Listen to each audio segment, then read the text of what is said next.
Good evening, everyone. Time for episode 32 of Kerr's Rage, part 1 of the Duaredheim Staff Saga, by me. Episode 32 will start at page 332. An odd coincidence.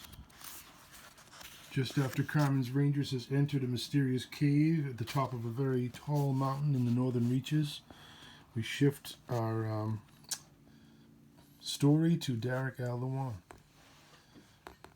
Deep beneath Drakon Neorfalor, the Orcs' pyramid fortress, in a smoky, candlelit laboratory, the Dark Elfar necromancer, Darik Al-Luan, was busy studying their greatest prize. It was a cylindrical rod, some 2 feet in length and 3 fingertips wide. Strange bolts of electrical energy crackled inside of its black void. Traced upon its transparent casing were ancient runes of power that he had not yet been able to decipher, but he was an inventive sorcerer, and his reservoir of arcane knowledge was vast and dark. Vigorously applying his mental energies, he perused their oldest magical works and treatises. Within them, he had been able to uncover the secrets of the rod that his ancestors had found so many centuries in the past. In fact, they had dismissed it as a useless artifact. A great source of power it may be, they said, but unusable, and as such it was worthless. But he and Vlad had searched for the answers to its mysterious powers, ever since they'd encountered Imperium. They discovered its secret while they were students at the academy. It was in the archives of the Drakar Noir that they had found it. It was then a simple matter for them to remove the rod and the ancient texts from the libraries, because they had long since been forgotten by their masters. It was the rod of the staff, that which the Dark Elves had kept hidden within their secret halls of stone. Forged by the Duaredheim soon after the world was made. It was a crucial piece of the staff. It was a vital part of the mightiest weapon ever created. Vlad would soon acquire the other pieces needed to assemble it, and then the world would kneel before them. Darik's research proved that the weapon's parts were all linked magically. He believed that he could discover their locations even without the scepter to guide them. His knowledge of the black arts was unparalleled, and he was certain that his powers could uncover any secret. He was searching through a newly acquired stack of scrolls when he saw Vlad step through the shimmering, dimensional portal of his spider mirror. The mirrors were Darik's own invention. Their glass was fashioned from the finest crystal, and they were framed by ornately carved spiders of silver. Outwardly, they looked like little more than a Dark Alfar princess's table mirror, but when their legs were properly aligned, the device would grow to a height of 7 feet, creating a dimensional portal through which the user could travel vast distances to pre-programmed locations. The front of the mirror existed where the journey began, and simultaneously at the user's destination.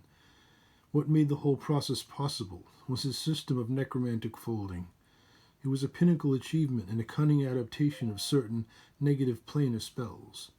For security, he created only a handful of the devices, and only Vlad and Andriul possessed mirrors programmed with his laboratory's location. The master of plans within plans stood before him. Dressed in his combat attire, he was terrible to behold. Covered from head to toe in Dark Elfar mail armor of adamant, he was an awesome visage. He was wearing blades of the same make at his waist, and their adamant fibers were filled with the darkest enchantments. His cloak blended with every shadow, and his blue eyes barely concealed his burning desire to lead his people to ultimate victory. He was first chosen. He was the perfect Dragonian fighting machine. The Orcs have lost the scepter. No matter, Darik said. Soon I'll discover the location of the other pieces, and I've nearly unlocked the powers of the rod.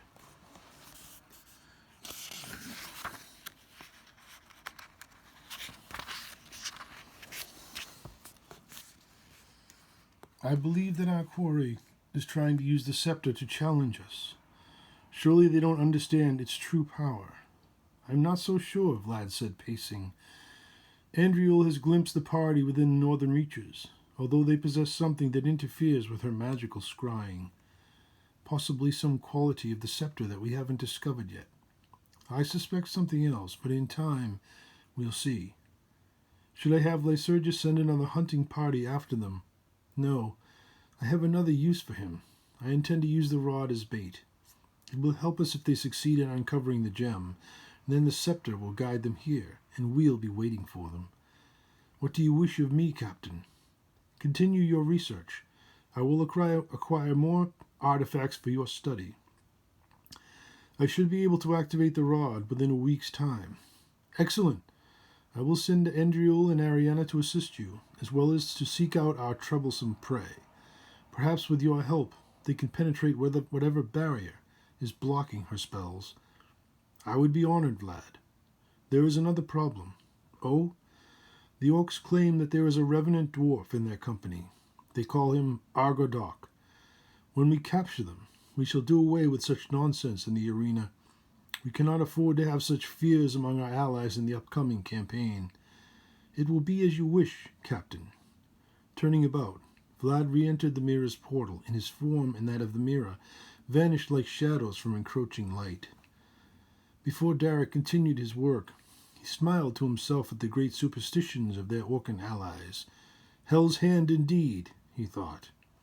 If Vlad didn't obtain the staff the way he planned, then the orcs and the world would truly see the horrible hands of hell. Modrul's Lair. The cavern's mouth stood before them like the gaping maw of an ancient worm.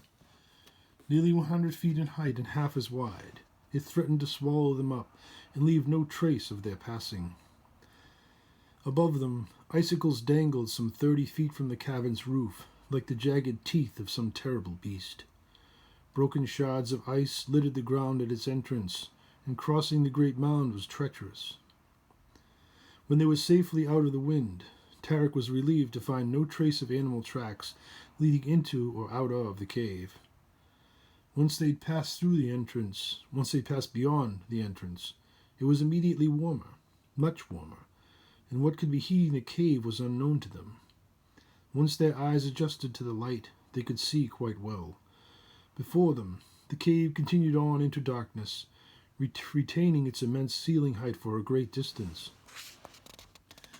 Within the cave, lying upon a pile of ancient bones, rested the enormous skeleton of a once mighty dragon. It lay curled upon itself as if in sleep, and its incredible jaws could have once swallowed several men whole. The dragon's teeth dwarfed Kalor, and its very scales would make fine shields for a warrior, should he craft one from them. Behind and around the dragon rested the bones of its countless victims. They could only imagine the worm as it once had been, with long, powerful muscles and its terrible, flaming breath.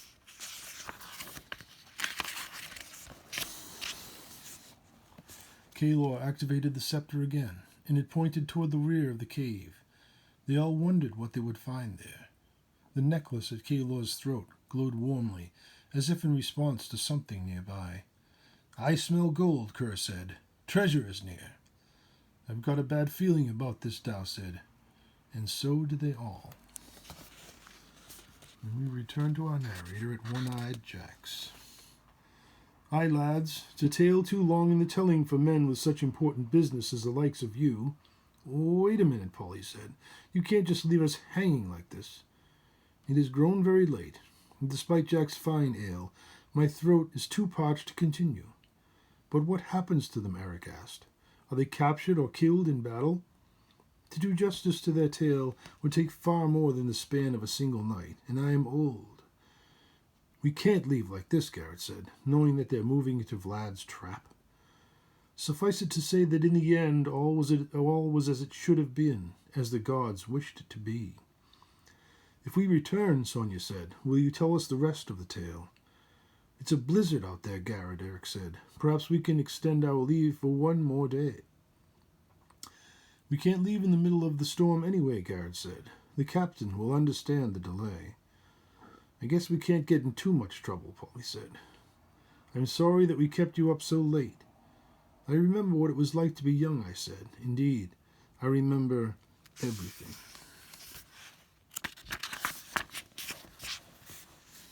"Where can we find you?" We don't get leave again until next year. Meet me here tomorrow at noon, and I'll tell you about the dragon's treasure and our journey down the secret way." And then they all finally returned in for the night. They couldn't help but think that here was Keylor Starseeker, so much more than an old gnome. It was precisely noon on the following day, and my listeners were already assembled at our table. A hot plate of food was laid out for me, and my guests were already dining. I could only guess that they'd already begun because they were afraid that they might miss a word or two of my story due to their chewing. "Hello, my friends." "We ordered you a plate, Keylor," Eric said. "And your afternoon milk," Sonia added. "Thank you. I'll need to keep my strength up. I have so much more to tell you all." We ate heartily, and everyone's spirits were high with expectation. I wholly intended to live up to their hopes. After dessert, I began my tale. A grain of sugar and 2 grains of salt were all that I needed to conjure my images of the cave, the ancient dragon, and my companions. In a heartbeat, we were there. The cave. "You've always got bad feelings about things," Karina said. "It seems safe," Darik said. "I see no signs of dangerous creatures, but bat dung lies all over the floor." "Smells like rotten eggs," Carmen said. "Sulfur," Keylor said. "I think." "That smell abounds," Kerr said, "in the caves around the volcano." "If we're within a volcano," Darik said, "I hope that it stays asleep." "There's nothing left to do but search. My nose smells treasure, or I'm a beardless dwarf." "We need to be careful," Dow said. "Dragons such as this one are said to possess magical crafts far more powerful than our own. Some of this one's magic may yet endure." So they all crept in, grateful for the warmth of the cave, but fearful of what dangers they might find. The first 100 paces of the cavern's floor were covered in piles of bones, great and small. Some of them were taller than a man. The skulls of cattle, sheep, and other creatures abounded, and in many places the skulls of humanoid creatures stared at them accusingly through vacant eye sockets. After the remains of the dragon's dinner came a great field of black earth, guano over a foot thick and hardened with age. A few 100 paces farther, where the dim light from the entrance barely reached, lay a deep pool with black waters and bubbling sulphurous gases. The pond was surrounded by a thick black quagmire, where the dung had turned to mud. "I don't get it," Carmen said. "There's nothing here." "Perhaps this treasure has already been looted," Kerr said. "Maybe we missed something." "Keylor," Dow said, "use the scepter again." "Arcanus verbera locus," Keylor commanded, and it burst to life more strongly than ever before, bathing the rear of the cavern in its brilliant light. Above them, hundreds of bats hung from the ceiling upon long, slender stalactites. A naked sea of guano surrounded them, but what route the dragon may have once taken to reach his treasure could no longer be seen. Before them, the deep waters proved to be yellow with sulfur, and bubbling gases erupted from time to time about the pool. The scepter pointed there. Kneeling beside the muddy bank, Kerr found a coin heavily coated with mineral deposits. "I knew it. Where there's dragons, there's treasure, and that dragon was a lord among its kind." "Even if it is in there," Darik said, "how are we going to get it out?" Near the mouth of the cave, Darton and Leander were searching about the dragon's skeleton, probing beneath its mighty bones for any helpful clues. "I've found something," Darton said. "Here, beneath its claws. Help me to move these scales." Leander assisted him, and soon Darik and the others had joined them. Clearing away the dragon's scales, they heaved aside his bony hands and great talons, some of which weighed 100 pounds and more. There, beneath the debris, lay a great book covered in red hide of some forgotten animal. It was nearly 3 feet long to a side. Brushing off the cover, Dartin discovered that runes were burned into the leather. "I cannot read these symbols. I think they may be similar to the writings on the witches' scrolls." "I believe that it is the same language," Keylor said. Looking over his shoulder, Dow peered intently at them. "Indeed they are, Keylor. My memory of the runes has returned. It is the language of my ancestors, the Liosulfar of old.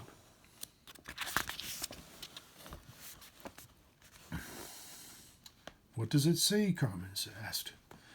It is a message from this dragon, although I suspect that giving voice to these words could be most perilous. How so? Kerr muttered. The last part is a riddle of some kind. If we answer it incorrectly, we will bring the dragon's dying curse down upon ourselves. And what if we don't answer? Leander said.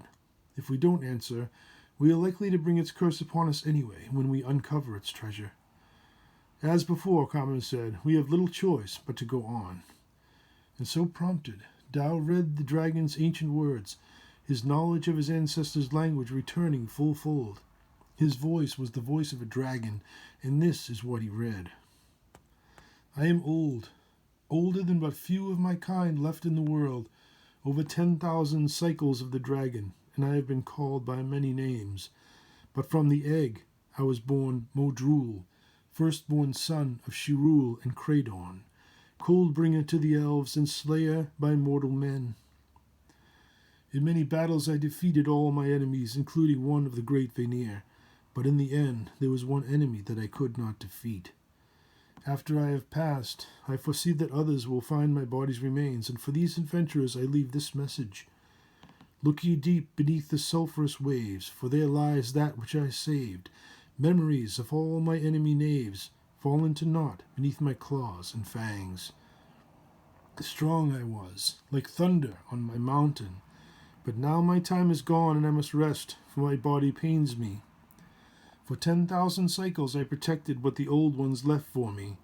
Only my dying curse can protect it now. But beware, for to avoid my death curse, you must answer this riddle.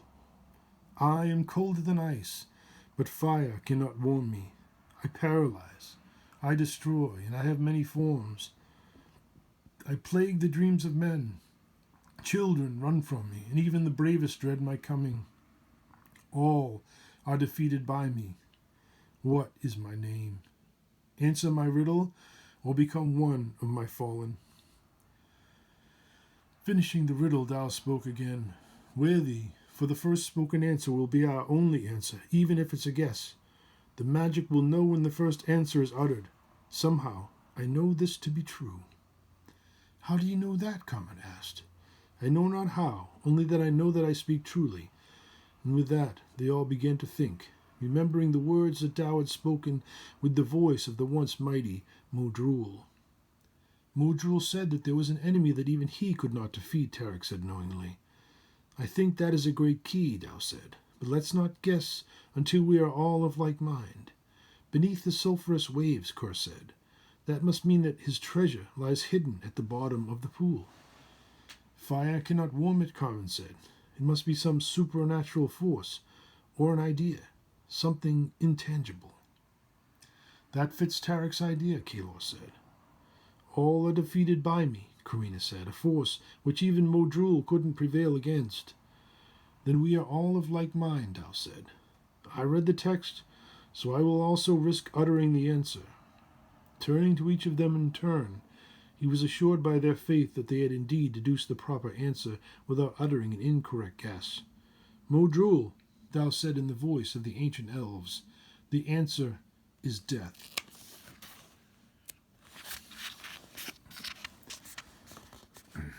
And on his final word, a dread silence fell about them, and the howling wind about the mountain seemed to cease, and the red-skinned book opened with an inaudible crack, like the sound of parchments long stuck together coming apart. And this time Dao again spoke, but once again with the terrible voice of Modrul. Then my curse is sprung. Where there is life, there is hope. Beware death. Use my words wisely. And when Dao was himself once again, he remembered not those final words that he had spoken. All of them breathed long sighs of relief, and nervously looked about at one another before speaking again. The wind howled anew, and Kalor and Dao stared upon the book with fearful curiosity. A book that had withstood the elements and passage of time, that the dragon could not, must indeed contain great power. It was long thought that dragons needed no book of shadows to keep their spells in. They had every intention of finding out. I've never seen anything like that before, Carmen said. It was amazing and frightening at the same time. It's strange, but I cannot remember the last words of the dragon, no matter how hard I try. That's magic, Kerr said. Always strange and unpredictable. At least we got through it with our skins intact. Let's get back to business, Carmen said. Kerr, see what you can find about the pool. Darik, find something to build a fire with. I'm starving. Kalor, you and Douse study the book. I know that you two can't resist it anyway. Dartin, you still look exhausted. I want you and Leander to prepare a camp, someplace dry, and then I want you to sleep. The rest of us will continue to search the cave. And so they explored the cave from end to end, looking for any more clues as to the whereabouts of the dragon's hidden treasure and the object of their search, some piece of the Duaredheim staff. Outside, a violent storm had begun. The whipping snow made vision impossible beyond the cavern mouth and would hide their trail. A clean, flat shelf of granite beside the mighty ribs of Modrul seemed to be the best place for a fire and campsite. Dartin was building a fireplace out of loose rocks and bones. A long dragon scale that he found would make an excellent surface for cooking. It was fun, creative work, and he'd almost forgotten how tired he was. Dartin, Leander said, I've found something. Here, beneath the ribs. Pushing away a deep pile of shield-like scales, Leander had spotted a shiny metallic object. After clearing away the remaining debris, he realized that it was a corpse. Lying within an ornate breastplate was the partial skeleton of Modrul's last victim. The armor was the finest piece of craftsmanship that Leander had ever seen. If the suit had been complete, it would have been a great prize. What have you found? Modrul's last supper. Where's the rest of him? I'm still looking, Leander said, but I don't think it's here.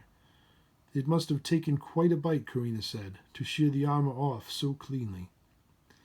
Then they examined it more closely and soon realized that her observation appeared correct. Instead of being separated from its lower components, the breastplate had been sliced off at the waist. A force that only dragon's jaws could provide, Leander said. And a dragon such as this, Darik said, joining them, hasn't been heard of in generations. Dartin, he scolded, you're disobeying an order to rest. It's impossible to sleep with all this excitement. But he knew that Darik was only looking out for him. He knew that they saw his terrible weakness. The healing and the ascent of the mountain had sorely taxed him. He wondered if he might have pushed his strength too far. He feared that it might never return. Leander laid his bedroll out for him. Once he lay down, he tried to listen to his adventuring friends, but it was impossible to stay awake any longer. He was asleep in seconds, but not before he made a mental note to himself of how well that incredible armor would fit him. It took an hour for the team of 3 to clear away all the debris within Modrul's belly. When they were through, the armor and its grim, desiccated inhabitant were all that they found. This symbol, Leander said. I've never seen it before.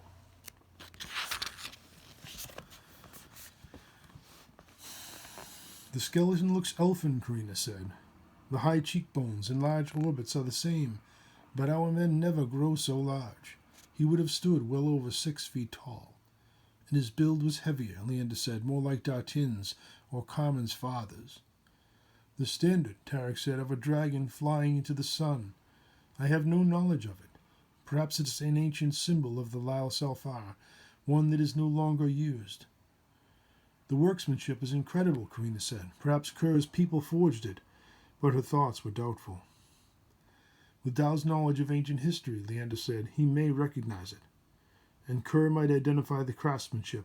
I'll go and get them, Karina said. Maybe they'll have some answers. Kerr was having the time of his life.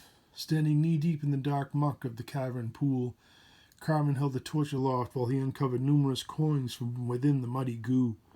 Cleaning away the mud, he discovered that they were made of gold. Morideus' symbol of hammer upon anvil was stamped upon each one. These are dwarven coins.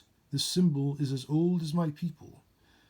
Karina interrupted them with a curious whistle, motioning for them to follow her. I think that you should take a look at what we have found.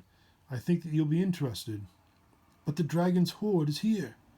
It will only take a little while, she said reassuringly, knowing it to be the only way to reason with a gold-fevered dwarf. And it's not going anywhere. With a reluctant grunt, Kerr trudged out of the pool, stamping off the wet muck from his soaked boots. Carmen remained by the pond, studying it intently for the best and safest means of searching it.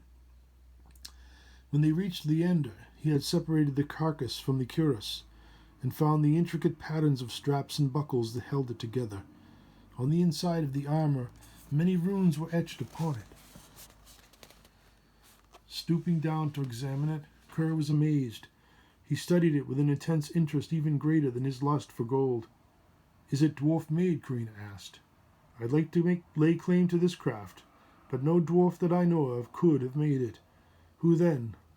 This alloy is unlike anything that I've ever seen, neither mithril, steel, nor the adamant of the Dark Ones. For its size and thickness," Leander said, "it's very light. Whoever made it possessed a craft beyond everything I know. Even the straps, though flexible, are made of the same metal, and it's every bit as strong as steel, probably stronger." "Maybe the other half can be found," Darik said. Dow excitedly approached. "Kaylor and I have deciphered the first works of Modrul's book." "What is it?" Leander said. "Some kind of diary?" "No, it is as Kaylor and I suspected. It is Modrul's Book of Shadows." "I thought that dragons didn't keep such books," Karina said. "So did we. But the formula used for these spells is unlike any that we've ever seen. The spells only require the will to be effective. No words, gestures, or materials are needed to cast them. Modrul's spells hold power far beyond the norm. They may be dangerous for mortals to use." "And what of this standard," Darik said, "of a dragon flying into the sun?" "There are legends," Dow said, "of terrible conquerors who wore such symbols." "Then maybe we look upon a legend now," Darik said. "These runes," Kerr said, "can you read them like you read the dragon's script?" "I've never seen them before. They are not Lair Sulfar. Perhaps Kaylor's spell of translation will work on these as well." But Kaylor was still reading through the dragon's works with the intense curiosity that only a gnome possesses. His spell of reading filtered and reassembled Modrul's script into words and patterns that he could understand. Okay, we're going to call episode 32 here at the top of page 348. That's where we will begin, with Kaylor at the top of page 348. Thank you for listening. I hope you enjoyed it. Have a great night, and as always, read Kerr's Rage, Part 1 of the Duaredheim Staff Saga, and its companion novels, The Drums of Doom and The Last Admiral. Thank you, and have a great night.